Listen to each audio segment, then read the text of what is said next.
Williams. Today we have a lot of news in store for you today. And first, we're going to take a look at the weather. Keep going, keep going. Here on the campus of Southern Illinois University, Edwardsville in just a minute. But first, let's check in with so-and-so with the weather. Your turn. Hello. This is Noah King with the news. The news at SIUE, ABCD, EFG, A little bit louder. FS, HIJK, elemental P, QRX, TUV, WXYNZ, NOAH, KING. Lovely. Cool. Weather? Say something for us. Oh, all right. Mic check. Name is Kristen Pauley, given the weather. It's a nice hot day today. 80 degrees, probably. Oh, raise it higher. Oh, yeah. Maybe a little bit. I know you are solid. I don't think I normally am, but apparently I am.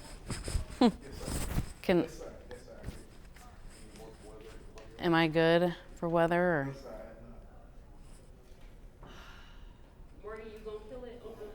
Go, okay. Welcome to 204 News Break. I'm Kristen Pauley, and I'll have the news from some SIUE.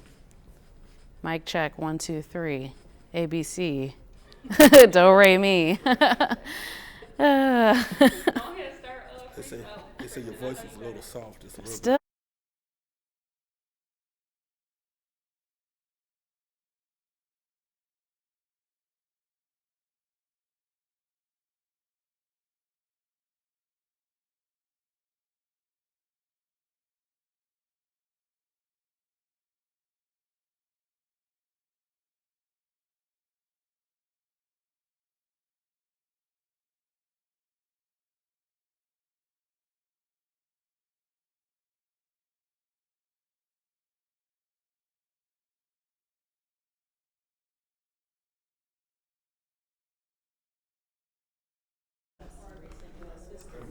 People filled the streets this weekend for No King's Day.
Live from SIUE, this is 204 News Break.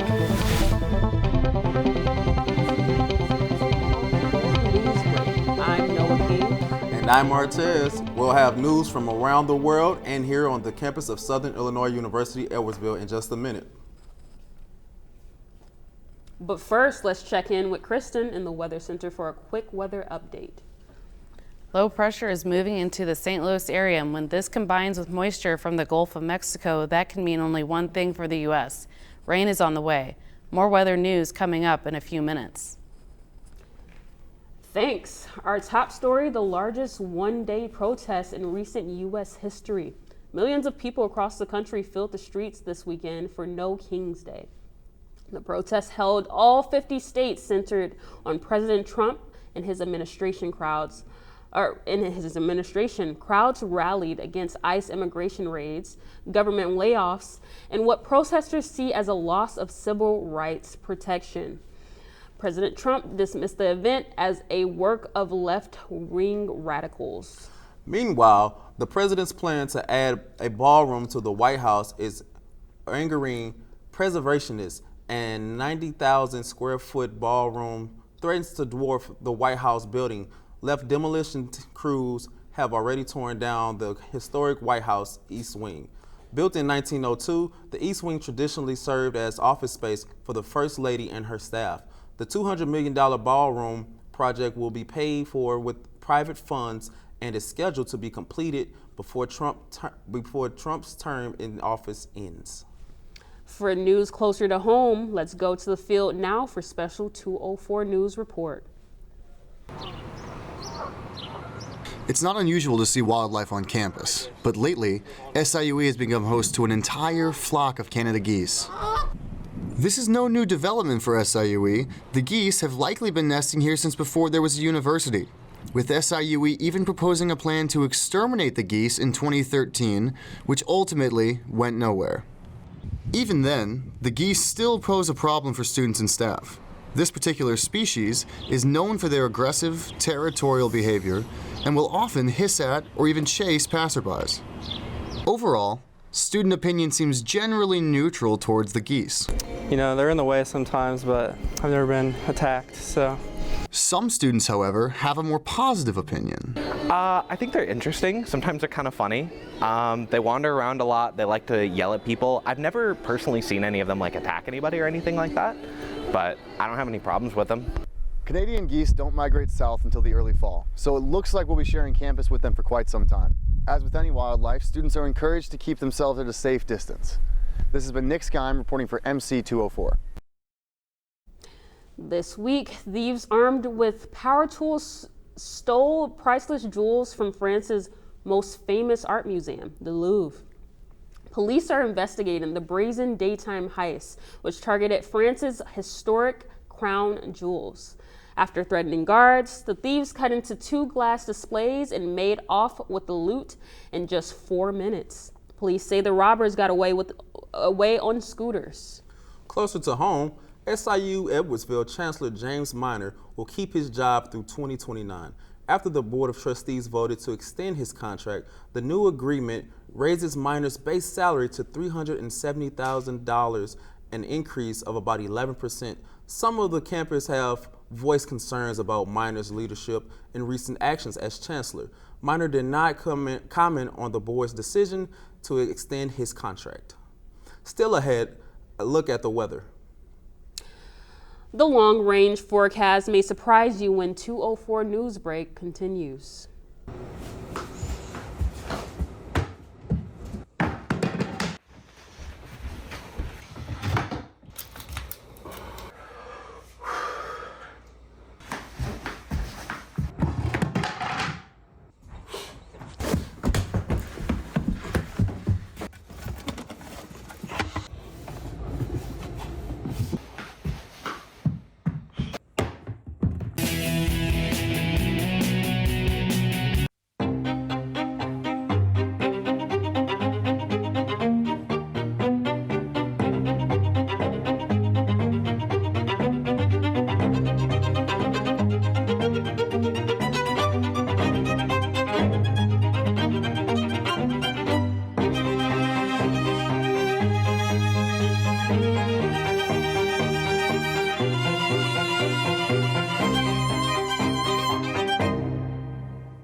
And welcome back. After a warm fall in the Midwest, weather forecasters say we might have more of the same this winter.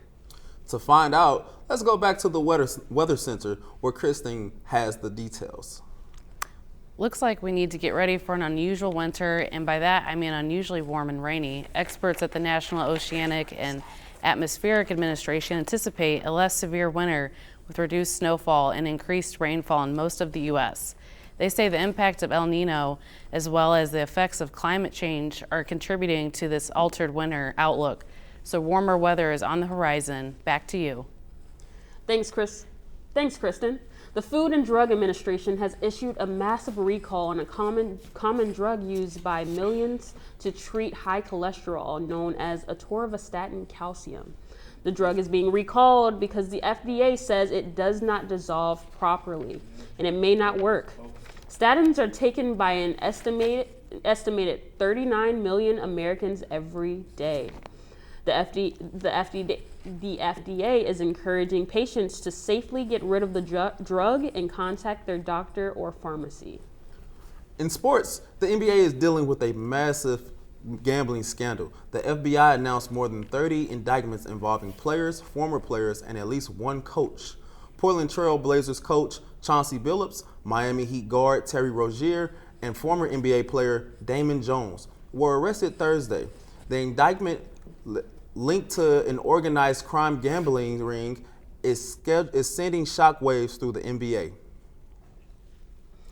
Finally, our thoughts go out tonight to SIUE's music professor, Manny Watts, who is recovering from a lightning strike on campus yesterday. When asked about his shocking experience, he responded, "It really transformed my life. I am a much more positive person now." Manny told reporters he plans to take charge of his life and shed light on the dangers of playing the trombone in thunderstorms. Watts students say he's not only a great musician, but an excellent conductor as well. Well, that's it for us here at 204 Newsbreak. Hope the world is a better place, less shocking, and safer place. We'll see you again tonight at 10. Good night, everybody.